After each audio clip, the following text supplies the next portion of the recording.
ನಮಸ್ತೆ ಬ್ರದರ್. ನಮಸ್ತೆ ಸಿಸ್ಟರ್. ನಿಮ್ಮ ಹೆಸರು? ಕುಮಾರ್. ನೀವೆಲ್ಲಿಂದ ಬರ್ತಿರೋದು ಬ್ರದರ್? ಇಟ್ಮಾಡಿಯಿಂದ. ಇಟ್ಮಡ್ಗಿಂದ ಬರ್ತಿರೋದು.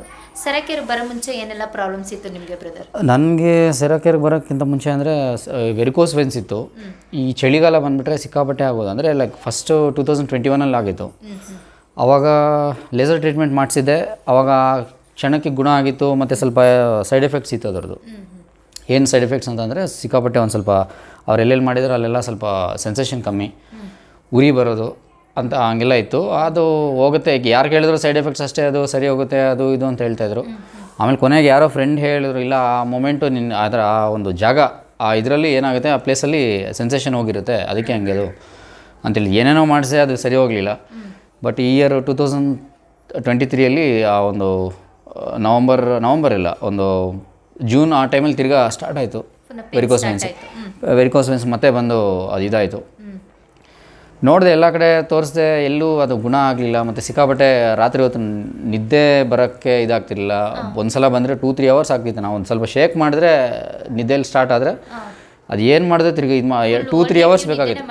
2-3 ಅವರ್ಸ್ ಅದು ಪೇಯ್ನ್ ಹೇಳ್ಕೊಳಕ್ಕಾಗಲ್ಲ. ಕೆಳಗಡೆ ಕೂತ್ಕೊಂಡು ಹೋದರೆ ಮೇಲೆ ಎದ್ದೋಕ್ಕಾಗಲ್ಲ, ಮೇಲಿದ್ದರೆ ಮತ್ತೆ ಕೂತ್ಕೊಳಕ್ಕಾಗಲ್ಲ. ಆ ಥರ ಎಲ್ಲ ಸಿಕ್ಕಾಪಟ್ಟೆ ಪೇಯ್ನ್ ಆಗ್ತಿತ್ತು. ಬ್ಲಡ್ ಕ್ಲಾಟ್ಸ್ ಆಗಿರೋ ಜಾಗದಲ್ಲಿ ಉರಿ, ನೋವು, ಮತ್ತು ಅದ್ರ ಜೊತೆಗೆ ನನಗೆ ಸಯಾಟಿಕಾ ಬೇರೆ ಇತ್ತು. ಸಯಾಟಿಕಾ ಒಂದು 12-13 ಇಯರ್ಸಿಂದ ಇತ್ತು. ಅದು ಡಯಾಗ್ನೋಸ್ ಮಾಡೋಕ್ಕೆ ಯಾರಿಗೂ ಗೊತ್ತಾಗಿಲ್ಲ ಅದು ಸರಿಯಾಗಿ. ಅದು ಈ ಮಧ್ಯೆ ಇದ್ರ ಜೊತೆ ಗೊತ್ತಾಗೋಯ್ತು.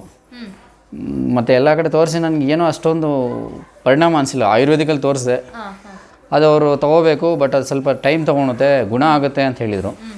ಬಟ್ ನನಗದು ಈ ಚಳಿಗಾಲಕ್ಕೆ ಒಂದು ದಿವಸ 2 ದಿವಸ ಆದರೆ ಪರವಾಗಿಲ್ಲ ನಿದ್ದೆ ಇದು ಮಾಡೋದಕ್ಕೆ. ಏನು ಸುಮಾರು ಒಂದು 2-3 ತಿಂಗಳಿತ್ತು ಅದು ನನಗೆ. ನಿಮಗೆ ಸರಕೇರ್ ವಿಷಯ ತಿಳಿಸಿದ್ದು ಯಾರು ಬ್ರದರ್? ಸೆರಕೇರ್ ಅಂದರೆ ಅದೇ ಬಿಲ್ಡಿಂಗಲ್ಲಿ ಮುಂಚೆ ನಾನು ಕೆಲಸ ಮಾಡ್ತಿದ್ದೆ, ಮೇಲ್ಗಡೆ ನಮ್ಮದು ಇನ್ಸ್ಟಿಟ್ಯೂಟ್ ಇತ್ತು.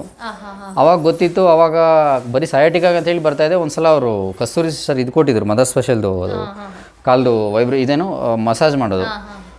ಒಂದೇ ಒಂದು ಸಲ ಕೊಟ್ಟರು ಸುಮ್ಮನೆ ನೋಡಿ ಅಂತ. ಅದು 1 ಅವರ್ ನಿಂತ್ಕೊಂಡು ನನಗೆ ಸಯಾಟಿಕಾ ಪೇಯ್ನ್ ಗೊತ್ತಾಗಲೇ ಇಲ್ಲ. ಸೊ ಹಂಗಾಗಿತ್ತು. ಅದಾದಮೇಲೆ ನಾವು ಕೋವಿಡ್ ಟೈಮಲ್ಲಿ ಖಾಲಿ ಮಾಡಿದ್ವಿ. ಆಮೇಲೆ ನಾನು ಸೆರಕೇರನ್ನು ಮರ್ತೋಗೇ ಬಿಟ್ಟಿದ್ದೆ. ಈ ಪೇಯ್ನ್ ಬಂದಾಗ ಮತ್ತೆ ಯಾಕೆ ಟ್ರೈ ಮಾಡಬಾರ್ದು ಅಂತ ಅನ್ನಿಸ್ತು.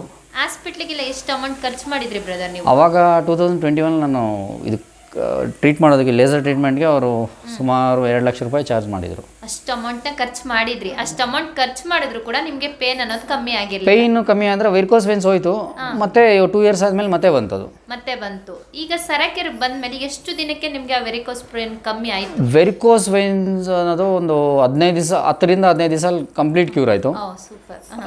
ಸಯಾಟಿಕಾದ ಒಂದು 70% 80% ಕ್ಯೂರ್ ಆಯಿತು ಅವಾಗ.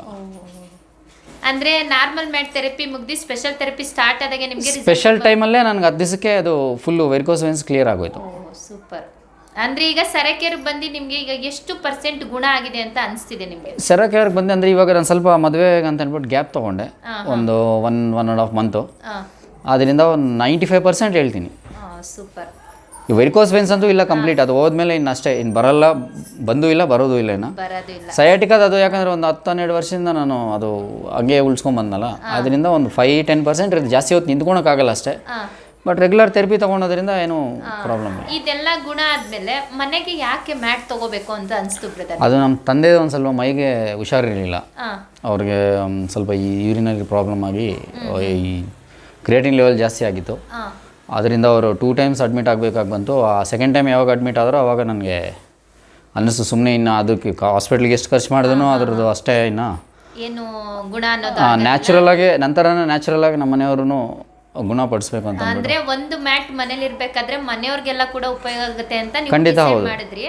ಆಗ ತಗೋಬೇಕಾದ್ರೆ ಅಮೌಂಟ್ ಜಾಸ್ತಿ ಆಯಿತು, ಬೇಡ ಬಿಡು ತಗೊಳ್ಳೋದು ಬೇಡ ಅಂತ ಏನೋ ಅನಿಸಿಲ್ವಾ ನಿಮಗೆ? ಹಾಸ್ಪಿಟಲಲ್ಲಿ ಖರ್ಚು ಮಾಡೋದಕ್ಕೆ ಲೆಕ್ಕ ಹಾಕಿದ್ರೆ ಏನೂ ಅನಿಸಿಲ್ಲ. ಇದೇನು ಜಾಸ್ತಿ ಪ್ರೈಸೇ ಇಲ್ಲ ಅಂತ ಅಂತೀರಾ? ಖಂಡಿತ ಹೌದು. ಯಾಕಂದರೆ ಅದು ಅವಾಗ ಅವ್ರು ಅಡ್ಮಿಟ್ ಆದಾಗ ಏನು ಹಿಂದೆ ಮುಂದೆ ನೋಡದೆ ಕೊಡಬೇಕಾಗಿ ಬಂತು. ಯಾಕಂದರೆ ಅಲ್ಲಿ ನಮಗೆ ಆರೋಗ್ಯ ಮುಖ್ಯ ಆಯಿತು. ಅದೇ ನ್ಯಾಚುರಲ್ ಆಗಿ ಮನೇಲಿ ತೊಗೊಳೋವಂಥದ್ದಕ್ಕೆ ಯಾಕೆ ಕೊಡಬಾರ್ದು ಅಂತ ಅನ್ನಿಸ್ತು. ಸರಿ ಬ್ರದರ್, ಈಗ ಎಷ್ಟು % ಗುಣ ಆಗಿದೆ ಅಂತ ಅನ್ಸುತ್ತೆ ನಿಮಗೆ ಟೋಟಲ್ ಆಗಿ? ಅಂದರೆ ನಂದು ಬಾತ್ರನ ಎಲ್ಲರದು ಮನೆಯವ್ರದ್ದು ಸೇರಿಸಿ? ಮನೆಯವ್ರದ್ದು ಅಂದರೆ ನಂದು ನಮ್ಮೊಂದು ಅಟ್ಲೀಸ್ಟ್ 90-95% ಗುಣ ಆಯಿತು. ಅಪ್ಪಂದು ಒಂದು 85ಇಂದ 90% ಗುಣ ಆಗಿದೆ. ಸೂಪರ್.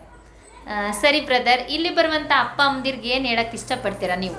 ಡೈಲಿ ಬಂದು ರೆಗ್ಯುಲರ್ ಆಗಿ ಥೆರಪಿ ತಗೊಳ್ಳಿ, ಮತ್ತು ಮಿಸ್ ಮಾಡಬೇಡಿ. ಒಂದು ದಿವಸ ಮಿಸ್ ಮಾಡಿದೆ, ಸ್ಪೆಷಲ್ ಕೊಟ್ಟಿರೋದು ಅದು ಹೋಯಿತು.